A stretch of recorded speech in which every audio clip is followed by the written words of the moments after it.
નમસ્કાર, good morning ગુજરાતમાં આપનું હાર્દિક સ્વાગત છે. મિત્રો, મારું એવું દ્રઢપણે માનવું છે કે સવાર એ સારી જે સુરીલી હોય. તો ચાલો આજની સવારને આપણે સુરોથી શણગારીએ.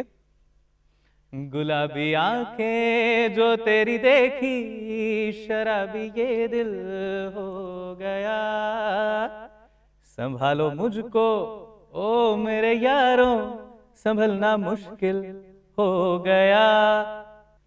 ગમ્યું? ઠીક ઠાક. હવે તમે જુઓ મેજિક.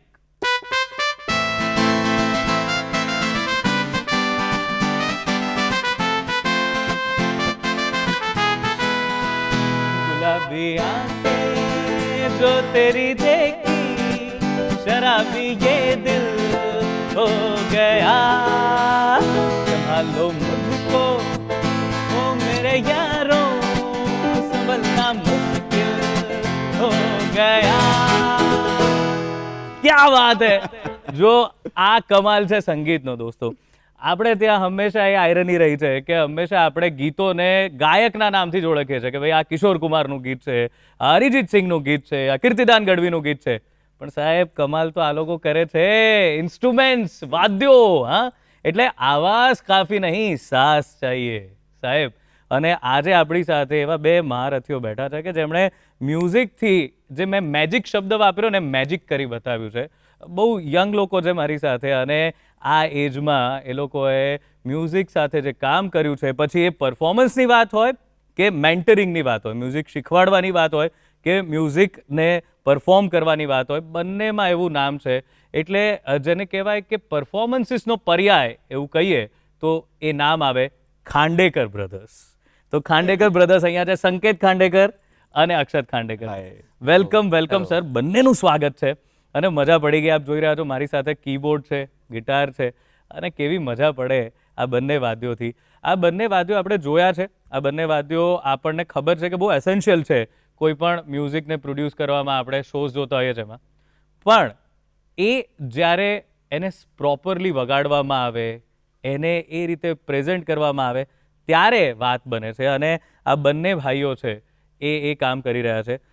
હું તમને મારી વાત કહું કે મારા જેવા ઘણા લોકો હશે કે નાનો હતો ને ત્યારથી જ મને એવું હતું કે ખાંડેકર બ્રધર્સના ઓર્કેસ્ટ્રા સાંભળેલા અને ત્યારથી ખબર પડી કે યાર ઓર્કેસ્ટ્રેશન તો આને કહેવાય. આપણે જે ફિલ્મમાં જોઈએ છીએ એ તો આપણને એવું થાય છે કે આ પેલો હીરો ગાય છે અને એની પાછળથી અવાજ આવે છે, પણ કેવું ઓર્કેસ્ટ્રેશન. એટલે અમદાવાદ જેવી જગ્યાએ કે જ્યાં ઓર્કેસ્ટ્રા શું છે એની જો સમજણ પાડવામાં આવી હોય, એને જો બતાવવામાં આવી હોય તો એ નામ ખાંડેકર બ્રધર્સનું હતું. તો તમારા બંનેમાંથી હું સંકેત મને એ જવાબ આપો કે આ શરૂઆત ક્યારથી થઈ? મને ખબર છે કે આ પેઢીઓથી ચાલે છે. અત્યારે કઈ પેઢી કાર્યરત છે? ત્રીજી ખરી? હા, ત્રીજી પેઢી આ કામમાં છે, મ્યુઝિકના સંગીતની સેવામાં છે. તો ક્યારથી શરૂઆત થઈ હશે એ વાત? મૂળ અમારા દાદા દાદીએ શરૂઆત કરી. એ લોકો મહારાષ્ટ્રથી અહીંયા મૂવ થયા હતા અને પછી અહીંયા એ લોકો તો ક્લાસિકલ મ્યુઝિશિયન્સ હતા એટલે એ લોકોએ ક્લાસિકલ મ્યુઝિક શીખવાડવાનું ચાલુ કર્યું હતું. શું નામ કહો મને? લીલાતાઈ ખાંડેકર અને વિલાસરાવ ખાંડેકર. વિલાસરાવ ખાંડેકર. સો એ લોકોએ શરૂઆત કરી હતી. અહીંયા મ્યુઝિક શીખવાડતા હતા એ લોકો એમના ઘરેથી. અને પછી એવી જ રીતે એટલે પછી ઘરમાં જ મ્યુઝિકનો માહોલ હતો એટલે પપ્પા કાકા એ લોકો બી ક્લાસિકલ મ્યુઝિશિયન્સ થયા. કાકા મોટા પપ્પા એટલે સુધીર ખાંડેકર તેઓ વાયલિન વગાડતા હતા અને પપ્પા શરદ ખાંડેકર એ સિતાર વગાડતા હતા. અને એ લોકોએ પછી ત્યારે એ જમાનામાં અમરીશ પરીખનું વિસરાતા સૂરનું એક જે કોન્સેપ્ટ વાળો જબરજસ્ત કાર્યક્રમ થતો હતો એમાં એ લોકો મ્યુઝિશિયન્સ તરીકે જોડાયા. અને બિકોઝ એ લોકોની મહેનત એટલી કે બધા જ પોતાનો પાર્ટ તો લખીને લાવે જ પણ બીજાના બી પાર્ટ્સ બધું જાતે લખી લે કે ભાઈ જો કોઈક ભૂલ કરતું હોય તો બતાડી શકાય કે પ્રોપર કામ થઈ શકે. એ જોતા પછી અમરીશભાઈએ એ બેવને ડોર સોંપી કે તમે લોકો જ આખું ઓર્કેસ્ટ્રેશન કરો. અને એવી રીતે ખાંડેકર બ્રધર્સની શરૂઆત થઈ ત્યારથી. ક્યાં વાત. એટલે સંકેતભાઈ જે વાત કરી રહ્યા છે, લખવું એટલે આપણે જેમ ગીતના શબ્દો લખીએ છીએ એવી રીતે એને નોટેશન્સ કહેવાય. હા, એ નોટેશન્સ લખવા પડે, એને સમજવા પણ અઘરા છે. અને એની સાથે તમે બહુ જ સાધના કરેલી હોય તો એ નોટેશન્સ પરફેક્ટ આપણે કેવું જોઈએ છે કે બધા વગાડી લેતા હોય છે, પણ એ નોટેશન પ્રમાણે વગાડવું અને એમને સમજણથી. જેમ કે અત્યારે નોટેશન્સ નથી તો બંને મિત્રોએ પોતે જે અનુભવ છે, સમજણ છે એનાથી વગાડ્યું. પણ જ્યારે આ ઓર્કેસ્ટ્રા થતી હોય છે ત્યારે મેં જોયું છે નોટેશન્સ મૂકેલા હોય છે, બધા નોટેશન્સ પ્રમાણે વગાડતા હોય છે અને એટલી સુસંગત સિંક્રોનાઇઝડ વેમાં ઓર્કેસ્ટ્રા થતી હોય છે. તો તમે વાત કરી, મને એક બીજો બી પરિચય છે કે Sudhirbhai was an excellent English teacher, ઇંગ્લિશના બહુ જ જાણકાર, એટલે એમને લોકો એ રીતે પણ ઓળખે છે કે ભાઈ ઇંગ્લિશ ના બહુ જ જાણીતા ટીચર એ સમયના, અને મ્યુઝિક સાથે. તમારા લોકોની શરૂઆત કેવી રીતે થઈ? તમે લોકોએ, હવે તમે જવાબ આપો જરા. અમારું એવું થયું કે ઘરમાં પહેલેથી મ્યુઝિકનો માહોલ તો હતો જ, અને મારી જનરેશનનો હું સૌથી નાનો છું. અનિકેતભાઈ સૌથી મોટા, એટલે પહેલા થોડું આડા ફાટ્યા હતા અમે લોકો કે અનિકેત દાદા નાનપણથી ક્લાસિકલ શીખતા હતા અને બહુ જ સરસ ગાયક હતા, પણ છતાંય એન્જિનિયરિંગ ભણ્યા, જોબ પણ કરી, પણ પછી જોબ કેવું હોય છે, કેટલી મહેનત હોય છે ને બધું, પણ એ ઇવેન્ચ્યુઅલી તો પાછું ફૂલ ટાઈમ મ્યુઝિક જ કર્યું. અને બહુ જ મોટું નામ છે એમનું. એમના નાના ભાઈ અનુપ્રીત ખાંડેકર, એમને પણ એવું થયું કે he also became a musician. સંકેતને પણ પહેલેથી મ્યુઝિક ગમતું જ હતું બધા, એટલે eventually we all started doing. અને પેશન મ્યુઝિક એવું છે કે એ છે જ ઘરમાં, તો પછી વાય નોટ. ને બધું હતું જ ઘરમાં, એટલે ચાલુ કરી દીધું. પણ તમે જે રીતની વાત કરી, મને એવું લાગે છે કે આડા ફાટ્યા હતા, એનો મતલબ કે બહુ રસ નહોતો તો ક્યારે વઢ્યા છે ઘરમાં કે ચાલ રિયાઝ કરવા બેસ, વગાડવા બેસ? બહુ જ માર, એટલે આઈ ગેસ અમારા ભાઈઓમાં સૌથી વધારે માર અનિકેત ભાઈએ જ ખાધો. બહુ જ ખાધો. અરે બાપ રે બાપ, સિન્સિયર વન. હા, યસ. એટલે એમણે તો બહુ જ માર ખાધો. સુધીર કાકાએ બરાબર માર્યા છે એમને પ્રોપર. એટલે પછી એમનું જોઈને પછી કે ના કરીએ, અમે કાફી હતો, મારવાની જરૂર નથી, ડર જ કાફી હતો.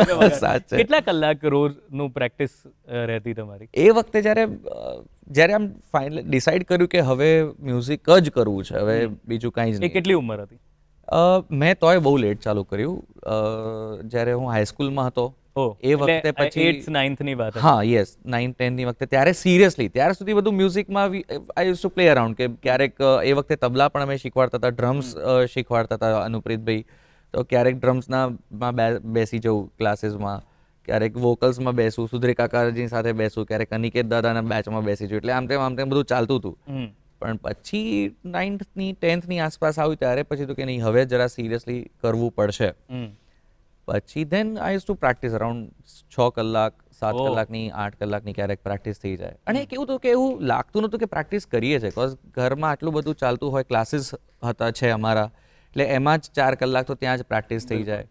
એટલું સહજતાથી પ્રેક્ટિસ થઈ જતી હતી. એટલે એ વખતે ડિસ્ટ્રેક્શન્સ બી નહોતા એ વખતે, સોશિયલ મીડિયાના ડિસ્ટ્રેક્શન. એક્ઝેક્ટલી, એટલે મોબાઈલ જ નહોતો ને, એટલે બહુ ઈઝીલી થઈ જતું. અત્યારે 1 કલાક પ્રેક્ટિસ કરવામાં એવું લાગે કે અરે બાપરે 1 કલાક કરવો પડશે, કારણ કે એટલા બધા ડિસ્ટ્રેક્શન્સ હોય છે.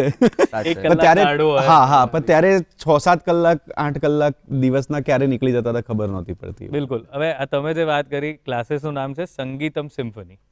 હવે સંગીતમ સિમ્ફનીનો મારો પણ એક અનુભવ છે. હું પણ શીખવા ગયેલો આવી રીતે ગિટાર.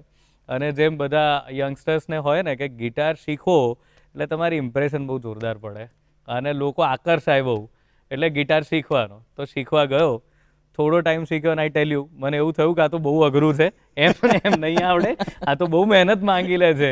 કારણ કે જઈએ પછી સારેગામાં પધાની સાહેબ ભૂલી જ જવાય 2-3 વાર તો કે ક્યાં શું હતું. તો બહુ મહેનતનું કામ છે. તો આજે ગિટાર જ કેમ પસંદ? ગિટારને પસંદગીમાં લેવાનું શું કારણ હતું? મારા જેવું? ના, સાચે, એટલે ટુ બી વેરી ઓનેસ્ટ એવું બિલકુલ બી નહોતું. પણ સો બેઝિકલી હું સિંગિંગ શીખતો હતો. ઓકે. સુધીર કાકા પાસે, અનિકેતભાઈ પાસે. અને અમારા ક્લાસીસમાં એવું હતું કે વોકલ્સની બેચ તો ચાલતી જ હોય, અને અનુપ્રીતભાઈ કીબોર્ડ, ગિટાર શીખવાડે. અને Anupreetbhai is close to my age, એટલે હું પેલા ક્લાસ 1 કલાક તો જઉં, પણ પછી વધારે હેંગઆઉટ નીચે અનુપ્રીતભાઈ પાસે કરતો. તે હી સજેસ્ટેડ કે તું ગાવાનું શીખી રહ્યો છે તો જોડે જોડે ગિટાર પણ શીખ ને, તો સારું લાગશે, એમ તું વગાડીને ગાય તો યુનિક લાગશે કંઈક. સો that's how I started learning guitar. અને ગિટાર વગાડતા ગિટારમાં એટલું ગમવા લાગ્યું વગાડવાનું કે પછી ગાવાનું સાઈડ પર રહી ગયું, ને ગિટાર જ પછી ફૂલ ટાઈમ આવી ગયું. તો પહેલું શું વગાડેલું? કંઈક વગાડીને બતાવો. પહેલું શું વગાડેલું એટલે અથવા તો તમારી સૌથી ફેવરેટ કોઈ ટ્યુન? ફેવરેટ ટ્યુન્સ કરતા બી હા, મને એવું યાદ છે કે મેં પહેલો સ્ટેજ ઉપર કયો મ્યુઝિકનો પીસ વગાડેલો એવું યાદ આવે છે. તો પુકારતા ચલાવું મેં, રફી સાહેબનું ગીત, તો એનો પીસ મને યાદ આવે છે. પ્લીઝ ટ્રાય કરું.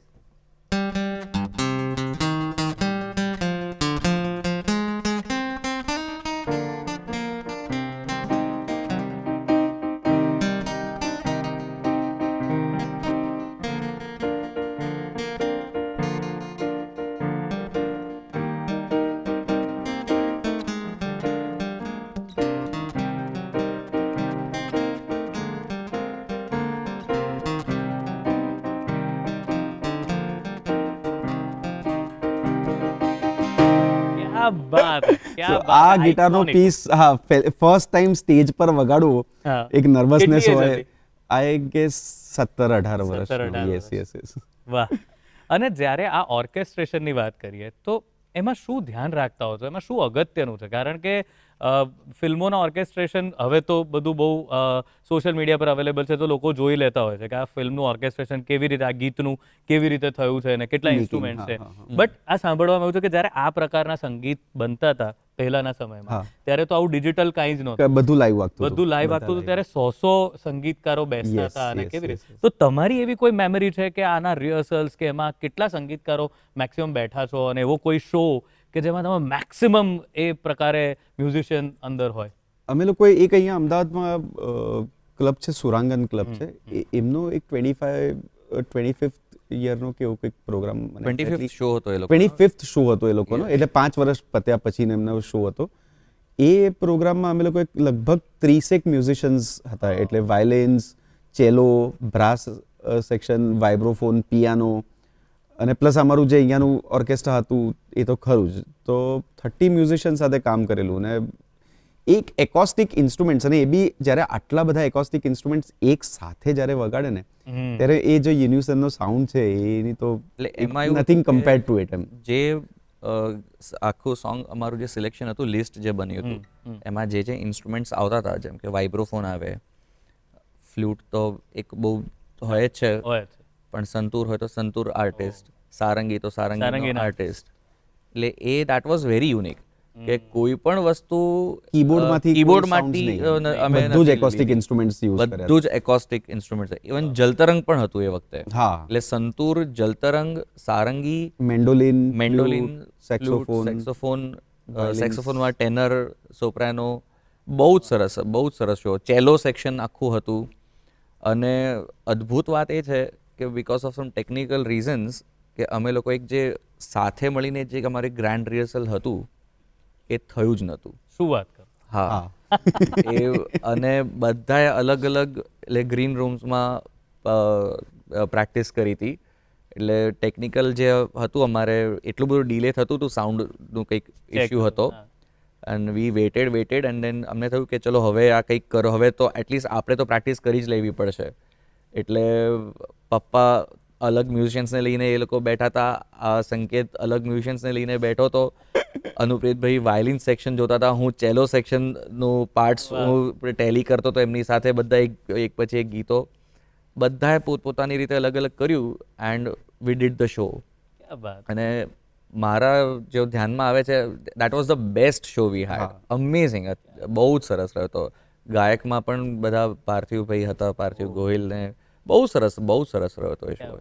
એટલે એમણે જે નામ લીધા બધા વાદ્યોના, ચેલો કહો કે જલતરંગ કહો, આ બધા વાદ્યો આપણને કેવી એક વાત છે, આ સમજવાની વાત છે કે આપણે જ્યારે એક આખું ગીત સાંભળીએ છીએ ત્યારે આપણે નોટિસ પણ નથી કરતા કે આ કેટલી વસ્તુઓ કેવી રીતે વાગી છે, એના અરેન્જમેન્ટ્સ કેવા છે અને શું એ લોકોએ કર્યું છે એની પાછળ, પીસ બનાવવા પાછળ. પણ વિચાર કરો કે જ્યારે આવા 30 ઇન્સ્ટ્રુમેન્ટ સાથે વાગતા હોય ત્યારે કેવું અરેન્જમેન્ટ કરવું પડતું હશે. તો મને મને તો સાંભળવાની જ ઈચ્છા થાય છે.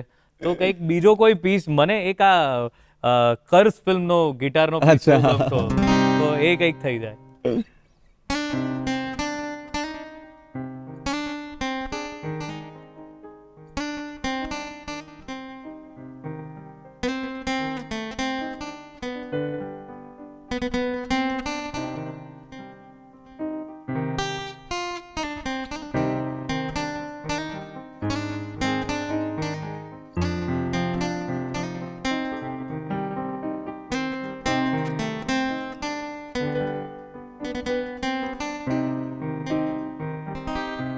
વાહ, ક્યા વાત હે. આ બધી વસ્તુઓ એવી ગજબ છે કે તમને સીધી નોસ્ટાલ્જિયામાં લઈ જાય ને. તમારો કોઈ જોરદાર એવો કોઈ અનુભવ હોય કે જે સૌથી મોટી ચેલેન્જ રહી હોય અને તમને એમ થાય કે હવે આ વસ્તુ મારી સામે છે, હું આ કેવી રીતે કરીશ, એવું કંઈક થયું છે ક્યારે સ્ટેજ પર? સ્ટેજ પર હમણાં આપણે ઋષિ કપૂર વાળા ઇન્સિડન્ટ્સની તમે મને વાત કરી. હા, પણ એટલે ત્યારે ચેલેન્જ તો કંઈ જ નહોતું, કારણ કે જ્યારે બી સ્ટેજ ઉપર જતા હોય ત્યારે એવરીથિંગ ઇઝ વેલ રિહર્સ્ડ અને બધા જ પોતપોતાની પાર્ટ્સ ને બધું જ ક્લિયર કરીને જ આવ્યા હોય. એટલે ચેલેન્જિંગ કંઈ ના હોય. પણ આ જેમ કે આ કિસ્સો તમે યાદ કરાવ્યો એ બહુ જ સરસ છે, મારા માટે બહુ સ્પેશિયલ છે. કારણ કે અમે લોકો રાજ કપૂરના ગીતોનો પ્રોગ્રામ કરી રહ્યા હતા અને એ વખતે Rishi Kapoorji was invited as a guest, અને બિકોઝ હી વોઝ કમિંગ એમના બી થોડા ગીતો ઇન્ક્લુડ કર્યા હતા. તો સાગર પિક્ચરમાં જે સાગર જૈસી આંખો વાલી અને એના પહેલા એનો જે ગિટારનો પીસ તો મારે વગાડવાનો હતો, અને આઈ વોઝ સો નર્વસ કારણ કે ઋષિ કપૂરજી એક તો એમનો ઓરા, પર્સનાલિટી, અને આમ સામે જ બેઠા હતા આમ તરત, અને મારે વગાડવાનો. હું એ વખતે બી આમ 22-23 વર્ષનો જોઈશ અને એ પીસ વગાડવાનો તો બહુ જ નર્વસ. અને પીસ વગાડીને તરત ઇન્સ્ટિંક્ટિવલી એવું થયું કે હું એમની સામે જોઉં, અને મેં જોયું એમની સામે, ને the way he smiled at me, it made me sure કે હા મેં સારું બરાબર વગાડ્યું છે. એમ તમે કોઈ માનીએ જ નહીં, તમારે વગાડીને બતાવવો પડે તો ખબર પડે કે તમે સાચું જ બોલો છો. પ્લીઝ ટ્રાય કરું.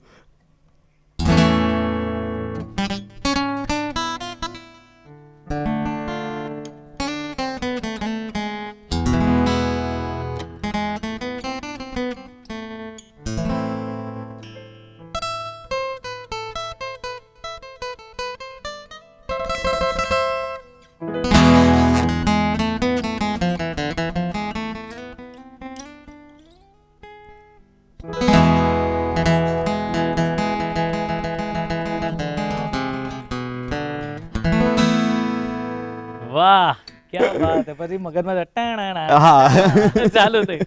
અદ્ભુત. એટલે આ સંગીતનો જાદુ જ આવો છે કે વિચાર કરો, એક આટલો પીસ પણ આમ ઇનર પીસ મળી જાય એવો આ પીસ I know. હતો. બસ જો આવી સંગીતની આ વાતો તો સરસ મજાની ચાલવાની છે. હવે ગિટારના સુરો તો બહુ જ સાંભળ્યા છે, હવે કીબોર્ડનો વારો છે. એના પર પણ કંઈક પીસીસ સાંભળીએ અને આ ચર્ચાને આગળ વધારીએ. અત્યારે સમય છે એક નાનકડો બ્રેક લેવાનો, તો મળીએ વિરામને પેલે પાર.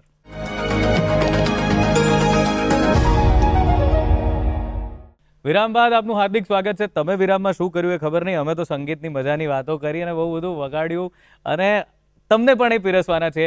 પણ એ પહેલાં સંગીતની એક મજા છે કે જેમ કે આ સંગીત જેની અત્યારે આપણે વાત કરી રહ્યા છીએ એ વેલ રિહર્સ્ડ, ઓર્કેસ્ટ્રાવાળું, વેલ સિન્ક્રોનાઇઝ, સરસ મજાનું ગોઠવાયેલું સંગીત છે, જે રીતે પણ થઈ શકે. પણ એક સંગીતનો બહુ મજાનો પ્રકાર છે જે હંમેશા લોકોમાં બહુ પ્રિય રહ્યો છે, જે ફોક મ્યુઝિક. અને ફોક મ્યુઝિક એટલે આપણે ગુજરાતીઓ જ્યારે આપણે લોક સંગીતની વાત કરીએ ત્યારે ગરબા પહેલાં આવી જતા હોય છે, પણ ગરબા સિવાય એક એવું અંતરિયાળ સંગીત છે, એવા આદિવાસી વિસ્તારનું સંગીત છે કે એ સંગીત પણ એક અલગ છાપ છોડે છે. એના વાદ્યો, કારણ કે આ જે જગ્યા છે, આ જે સ્થાન છે, એ લોકો કુદરતના ખોળે છે, ત્યાંનું સંગીત પણ કુદરતમાંથી જ નીકળે છે. તો એવું એક સંગીતનું વાદ્ય છે જેને વાઘ વાદ્ય કહે છે, અને એ લુપ્ત થતું વાદ્ય છે. પણ એ જે આદિવાસી પ્રજા છે, એ જે લોકો છે આદિજાતિના, એમણે એને પકડી રાખી છે સંસ્કૃતિને, એને હજુ વધારે આગળ વધેનો પ્રયાસ કરી રહ્યા છે. તો એક બહુ સુંદર મજાની વાર્તા આ વાદ્ય વિશેની હવે આપણે માણીએ.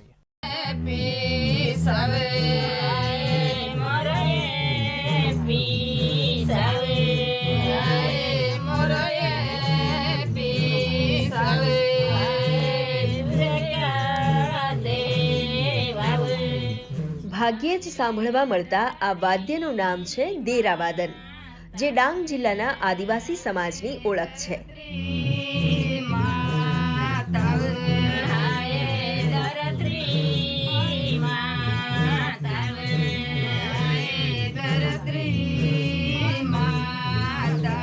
આ માટલામાં ડાંગર મૂકેલું, 1 રૂપિયા અને સિંદૂર અને કુકુ આમાં મૂકેલા.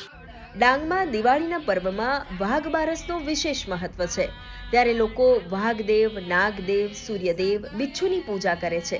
સાથે ગીત પણ ગાય અને વાદન કરે છે. સુર અને સંગીતના આ સમન્વયને દેરાવાદન કહેવામાં આવે છે. નાગ પાંચમમાં ચિત્ર દોરાયતા દોરે, પછી ત્યાંથી હવે વાઘ બારસને દિવસે એની પહેલાં પૂરી થઈ જાય એટલે તેને આગળ નહીં વગાડવાનું. અમે નાગદેવને વાઘદેવને વિનંતી કરતા છે કે અમારે ઢોર ઢાકરને બધાને સુખ શાંતિ માટે એ વગાડતા છે. હવે છોકરા લોકો ફરવા જાય તેને બી કશું નહીં થવાનું.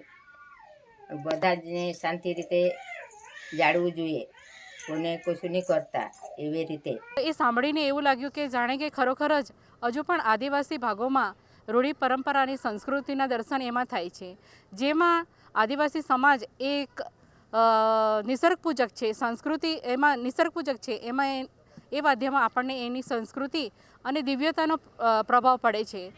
આ વાદનની એક ખાસિયત એ છે કે તેને વગાડવાથી તેમાંથી વાઘની ગર્જના જેવો અવાજ આવે છે. ડાંગના આદિવાસી સમાજનું આ એક એવું વાદ્ય છે જે માત્ર મહિલા દ્વારા વગાડવામાં આવે છે અને દરેક માતા કે સાસુના મુખેથી સાંભળીને જ નવી વહુ દીકરીઓ ગીતો ગાતા અને વાદ્ય વગાડતા શીખે છે. પણ તે આજે લુપ્ત થઈ રહ્યું છે. વાઘ જેવો અવાજ આવે એવે તો આ શાકનું પાનનું બાંધવાનું તેવી રીતે અવાજ આવે. વાઘનું અને શાકનું પાનનું માન છે એમ કે કોઈ બી ઢોર ઢાકરને પકડે તો શાકનું છોટા મૂકી દેતા છે, પછી નજીક નહીં આવે. આજે આ માત્ર લુપ્ત થતું વાદન બનીને ન રહી જાય માટે ડાંગની બહેનો હવે અન્ય પ્રસંગે અને સાંસ્કૃતિક કાર્યક્રમોમાં પણ દેરા વાદન કરી વધુ લોકો સુધી આ કલાને પહોંચાડી રહ્યા છે. ડાંગી કોઈ બી કલા એ કરે ને, મીટિંગ રાખે, કોઈ એ બોલાવે તો જતા છે. પછી એને લોકોને જાગૃત કરવા, પછી તેને યાદ આવે કે આ ખરેખર આ દેવની પૂજા કરતા છે અને યાદ કરતા છે. વાહ, કેટલી સરસ મજાની વાત છે કે આવા વાદ્યો, કુદરતમાંથી નીકળતા આવા અવાજ, આવા સાઉન્ડ્સ એને સાચવીને એને આગળ વધારવા માટે કેટલી મહેનત કરી રહ્યા છે બધા. બસ આપણી હવે ફરજ બને છે કે એને ઓળખવા અને એને કેવી રીતે આગળ વધારવા, એને નિખારવા, એ આપણા હાથમાં છે. હવે પાછા આવીએ આપણા ફિલ્મી સંગીત તરફ, અને મારી સાથે સંકેતભાઈ અને અક્ષતભાઈ તો છે જ. તો વાત એવી છે કે કોઈ ઘટના એવી, કોઈ ફની કોઈ ઘટના યાદ છે કે કંઈક આમ તમે બધું નક્કી કરીને બેઠા હો, કંઈક થયું અને કંઈક એવું થઈ ગયું કે હા આ કઈ રીતે થશે, એવું કંઈ છે? એ ઘણી વખતે એવું થતું હોય છે કે આમ સોંગ બધું રિહર્સ બી કર્યું, બધું જ થયું અને આમ સ્ટેજ પર આવતા પહેલા જ ક્યારેક કોઈક સિંગરને એવું થાય કે ગળું નથી ચાલતું બરાબર, તો કે થોડુંક હાફ નોટ ડાઉન કરી શકાય. હવે એ હાફ નોટ ડાઉન કરવા માટે થઈને ચલો કીબોર્ડમાં તો હવે ટ્રાન્સપોઝ ને બધું આવેલું હોય છે, પણ ગિટાર જેવા ઇન્સ્ટ્રુમેન્ટમાં ટ્રાન્સપોઝ કરવું, લખ્યા હોય કોઈ નોટેશન અલગ સ્કેલના લખ્યા હોય અને પછી એને વાંચવાનું અલગ જગ્યાએ, અને એ ક્યારેક આવું બધું ફની ત્યારે ખરી પરીક્ષા થઈ જાય તમારા સંગીતના જ્ઞાનની કે ત્યારે કેવું થાય છે. તમે તો બહુ જ ફની કિસ્સો હતો. હું સિંગરનું નામ નહીં લઉં ઓબ્વિયસલી, પણ એનું એક જેવું આપણા હિન્દી મૂવીઝમાં કેવું છે કે ઇન્ટ્રો મ્યુઝિક વાગે, અને પોપ્યુલર સોંગ્સના ઇન્ટ્રોઝ એટલા બધા ફેમસ હોય છે કે એ ઇન્ટ્રો પતે પછી ગીત બધાને ખબર જ હોય છે કે આ જ સોંગ છે. એવું જ થયું કે અમે લોકોએ લાંબુ એક ઇન્ટ્રોડક્શન હતું, વાયોલિનનો પીસ હતો, આખો સ્ટ્રિંગ્સનો સેક્શનનો પીસ, અને આખું પતે છે. અને જેવું એ પતે છે, હવે સિંગર જે હતા સ્ટેજ ઉપર, એ પપ્પા અને અમે લોકો વગાડતા હતા એમાં જેટલા બધા ખોવાઈ ગયા કે એમને ખબર જ ના પડી કે એમને ઉપાડવાનું છે. તો એ આ શાંતિથી બેઠા છે અને આખું મારું મ્યુઝિક પતી ગયું, એને ઉપાડવાની જગ્યાએ આખું ઓડિયન્સ ગાવા માંડ્યું. એટલે અમને એટલું બધું હસવું આવ્યું તે વખતે કે બાપ, એમને પોતાને દુઃખ મારું રહી ગયું ને આખું ઓડિયન્સ ગાવા માંડ્યું છે. તો એવો જ કોઈ પોપ્યુલર પીસ સર થઈ જાય. હવે કીબોર્ડનો વારો છે.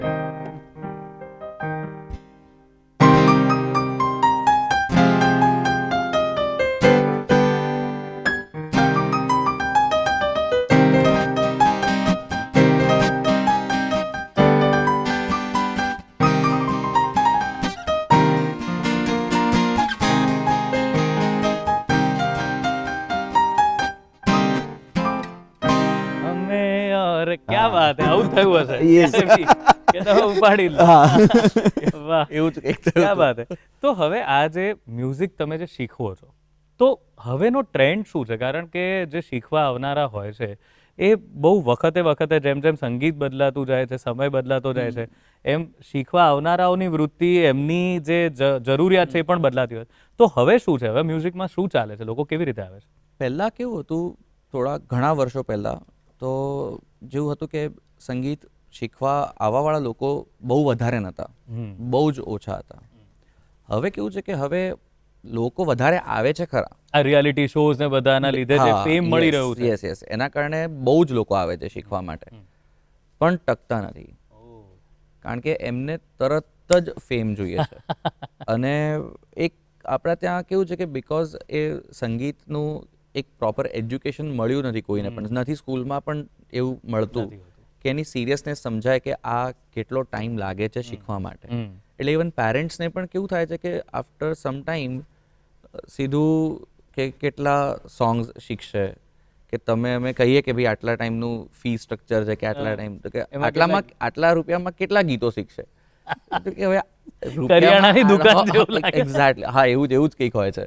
એટલે જે એપ્રોચ જે થઈ ગયો છે ને હવે, એ પહેલેથી જ એવો હતો, પણ હવે જરા વધારે જ થઈ ગયો છે કે તરત જ તેમને, અને પેરેન્ટ્સનું કેવું થયું છે કે સ્ટુડન્ટ્સ મહેનત કરતા પણ નથી. હવે એક તો બિઝી થઈ ગયા છે છોકરાઓ બહુ જ, ટ્યુશન્સ ને એટલું બધું હોય છે કે એ લોકો પ્રેક્ટિસ નથી કરવી, રિઝલ્ટ જોઈએ છે કે તરત જ ભાઈ આ વગાડી દે, આટલું વગાડી દે. એટલે ઇટ ઇઝ ગેટિંગ ડિફિકલ્ટ. પણ એટલીસ્ટ આવે છે છોકરાઓ, અને પેરેન્ટ્સ પણ એવું છે હવે થયું છે કે નહીં ભાઈ હવે પ્રોપર પદ્ધતિથી શીખો. બટ સ્ટીલ આપણે અહીંયા મેં જોયું છે કે પેશન્સ બહુ જ ઓછો હોય છે. પેરેન્ટ્સમાં પણ છોકરાઓમાં તો ઓછો થઈ જ ગયો છે, કારણ કે તરત જ હવે બધું એમને એવું છે કે તરત હું કંઈક શીખું ને તરત સીધી રીલ બનાવવા માંડું, મારા સીધા ફોલોઅર્સ થવા માંડે.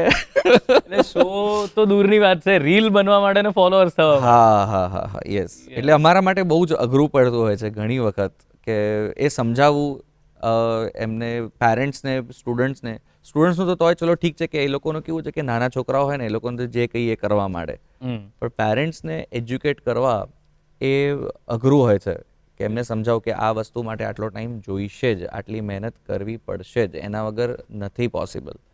સંગીત સાધના છે, એ બધાએ સમજવું જ પડે. રિસ્પેક્ટ વધ્યો છે, એનો આનંદ છે સંગીત માટે, પણ એને સાધના તરીકે લેવું પડે. પણ આ તો જરાક મેં ગંભીર વાતો થોડી થઈ ગઈ, પણ પાછા આપણે જઈએ ને મ્યુઝિક તરફ, તો કંઈક મેડલે જેવું થઈ જાય, કંઈક સરસ આપણે વગાડીએ અને પરફોર્મ કરીએ, મજા પડી જાય બધાને. યસ, બિલકુલ.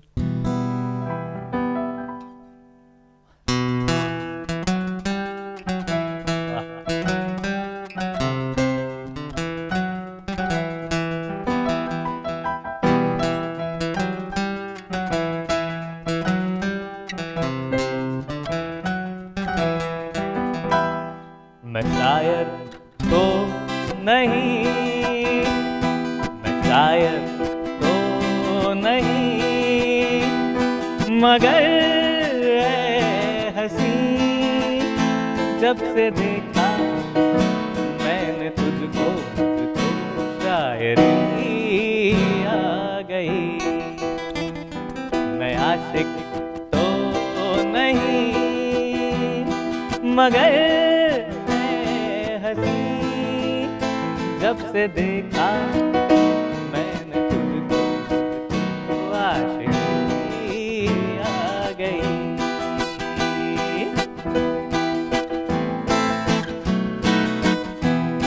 ये रातें, ये मौसम, नदी का किनारा, ये चंचल हवा. ये रातें, ये मौसम, नदी का किनारा, ये चंचल कहा दो दिलों ने कि मिलकर कभी हम न होंगे जुदा. ये रातें, ये मौसम, नदी का किनारा, ये चंचल हवा. क्या बात है! अरे थैंक यू. મને તક આપવા માટે. તો ભાઈ આ તો સંગીતની ગોઠડી જામી છે અમારી, અને મજા પડી ગઈ છે. પણ ખરેખર આજની આ સવાર તો મારા માટે તો બેસ્ટ જ છે, તમારા બધા માટે પણ બેસ્ટ થઈ ગઈ, કારણ કે આવું સરસ સંગીત આપણને લોકોને સાંભળવા મળ્યું, માણવા મળ્યું, આટલી સરસ વાતો કરવા મળી. ને આઈ વિશ કે તમે લોકો આવું સંગીત પીરસવા અમારી સાથે વારંવાર જોડાઓ. અરે અમે તો રોજ આવા તૈયાર. ક્યાં વાત હે! તો રોજની સવાર સુંદર, અદ્ભુત થઈ જશે.